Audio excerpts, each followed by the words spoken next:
जय गौरा शंकर भगवान। हर हर महादेव। सोमवार व्रत कथा।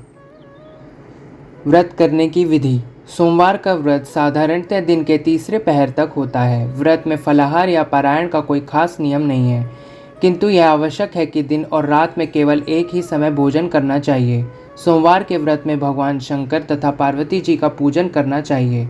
सोमवार के व्रत 3 प्रकार के हैं: साधारण प्रति सोमवार, सोमवार प्रदोष और 16 सोमवार। पूजा विधि तीनों की एक जैसी है। शिव पूजन के पश्चात कथा सुननी चाहिए। सोमवार प्रदोष व्रत तथा 16 सोमवार की तीनों कथा अलग अलग है, जो आगे है। सोमवार व्रत कथा।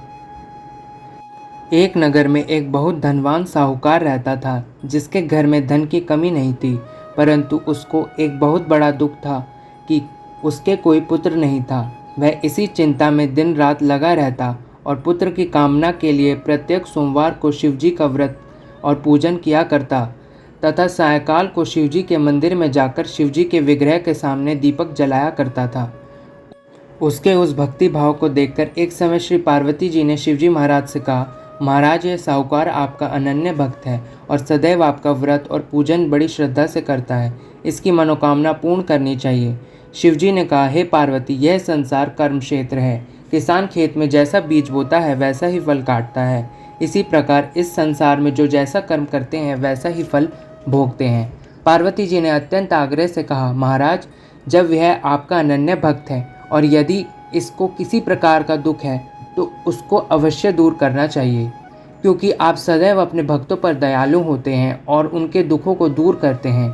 यदि आप ऐसा नहीं करेंगे तो मनुष्य आपकी सेवा, व्रत और पूजन क्यों करेंगे। पार्वती जी का ऐसा आग्रह देख शिवजी महाराज कहने लगे, हे पार्वती, इसके कोई पुत्र नहीं है। इसी चिंता में अत्यंत दुखी रहता है। इसके भाग्य में पुत्र ना होने पर भी मैं इसको पुत्र की प्राप्ति का वर देता हूँ, परंतु यह पुत्र केवल 12 वर्ष तक ही जीवित रहेगा। इसके पश्चात वह मृत्यु को प्राप्त हो जाएगा। इससे अधिक मैं और कुछ नहीं कर सकता। यह सब बातें साहूकार सुन रहा था। इससे उसको ना तो कुछ प्रसन्नता हुई और ना ही कुछ दुख हुआ। वह पहले जैसा ही शिवजी महाराज का व्रत और पूजन करता रहा। कुछ काल व्यतीत हो जाने पर साहूकार की स्त्री गर्भवती हुई और 10वें महीने में उसके गर्भ से अति सुंदर पुत्र की प्राप्ति हुई। साहूकार के घर में बहुत खुशी मनाई गई, परंतु साहूकार ने उसकी केवल 12 वर्ष की आयु जानकर अधिक प्रसन्नता प्रकट नहीं की और ना ही किसी को भेद बताया। जब वह बालक 11 वर्ष का हो गया तो उस बालक की माता ने उसके पिता से उसका विवाह आदि करने के लिए कहा, तो वह साहूकार कहने लगा कि अभी मैं इसका विवाह नहीं करूँगा, अपने पुत्र को काशी जी पढ़ने के लिए भेजूँगा। फिर साहूकार ने अपने साले अर्थात बालक के मामा को बुलाकर उसको बहुत सा धन देकर कहा, तुम इस बालक को काशी जी पढ़ने के लिए ले जाओ और रास्ते में जिस स्थान पर भी जाओ यज्ञ तथा ब्राह्मणों को भोजन कराते हुए जाओ। वह दोनों मामा और भांजे यज्ञ कराते और ब्राह्मणों को भोजन कराते जा रहे थे। रास्ते में एक शहर पड़ा। उस शहर में राजा की कन्या का विवाह था और दूसरे राजा का लड़का जो विवाह कराने के लिए बारात लेकर आया था वह एक आंख से काना था। उसके पिता को इस बात की बड़ी चिंता थी कि कहीं वर को देख कन्या के माता पिता विवाह में किसी प्रकार की अड़चन पैदा न कर दे। इस कारण जब उसने अति सुंदर सेठ के लड़के को देखा तो मन में विचार किया कि क्यों न दरवाजे के समय इस लड़के को वर के काम में चला लिया जाए।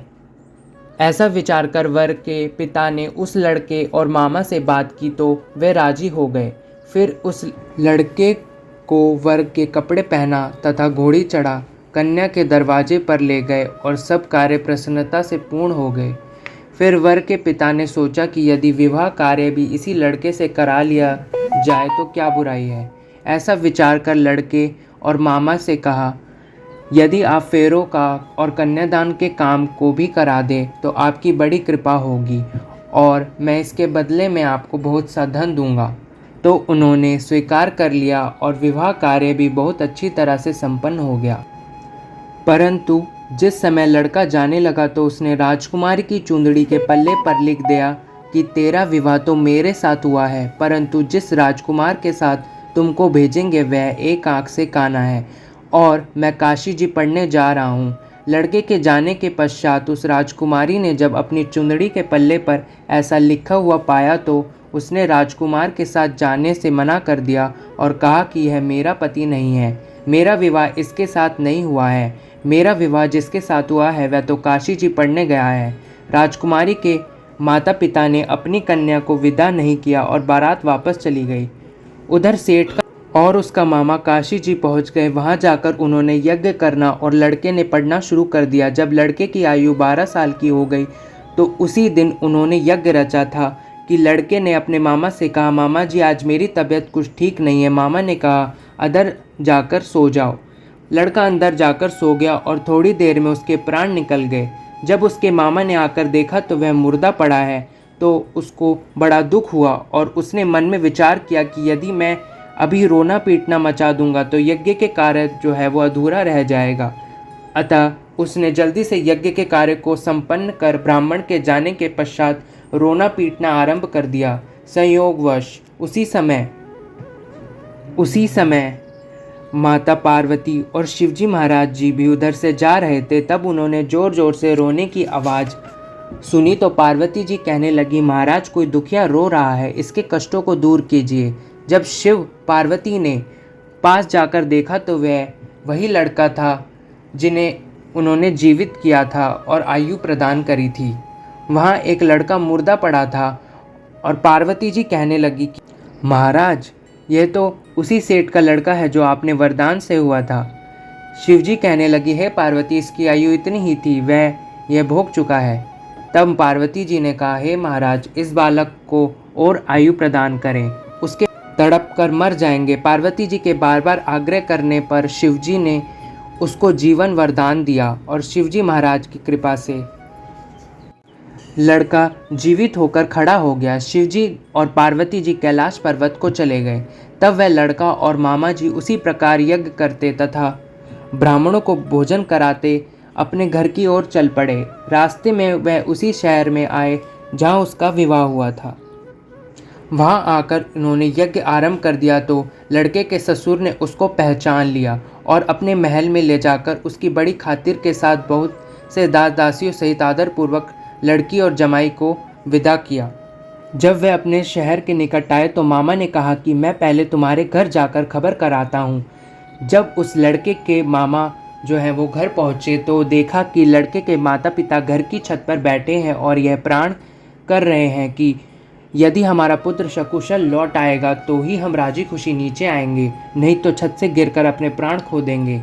इतने में उस लड़के के मामा ने आकर यह समाचार दिया तो वह अत्यंत प्रसन्न हुए और मामा ने कहा कि वह आपका पुत्र जो है वह आ गया है। तो उनको जो विश्वास नहीं हुआ तब उसके मामा ने शपथ पूर्वक कहा कि आपका पुत्र अपनी स्त्री और बहुत सारा धन लेकर आया है। तो सेठ ने आनंद के साथ उसका स्वागत किया और बड़ी प्रसन्नता से के साथ वह रहने लगे। इसी प्रकार से जो भी इस सोमवार के व्रत को धारण करता है अथवा इस कथा को पढ़ता या सुनता है उसकी समस्त मनोकामनाएं पूर्ण होती है। जय गौरा शंकर भगवान की।